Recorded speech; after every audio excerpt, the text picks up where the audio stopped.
In this video, I'm gonna show you 3 of Italy's best pizzas, including literally the #1 pizza in the world. Let's go. The #1 pizza in the world is I Masanielli by Francesco Martucci.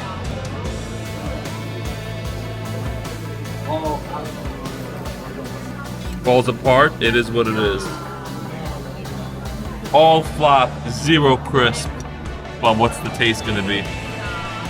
Honestly, this pizza's like a baby's bottom. It's just perfect. Is it the #1 pizza? We're gonna check the other spots to find out. Stop number 2 is Pizzeria de Sasà Martucci. Now we find ourselves at the #10 pizzeria in the world. Bet you might know who that guy is. Our pizza has arrived. We're gonna see who's better, the father or the son. It cuts better than the other one.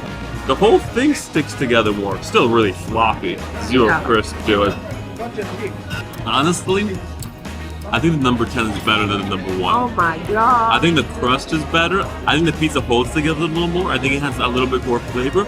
I think the crust tastes better. I think the crust is a little bit fluffier. This was really good.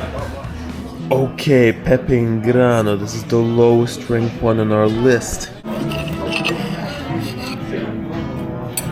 Let's see. Okay, staying kind of together. It's really good. Honestly, it's basically like the other ones though. The crust was a little bit better than the Masanielli. So I guess those were actually better because the rest of it is basically the same.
Unreal.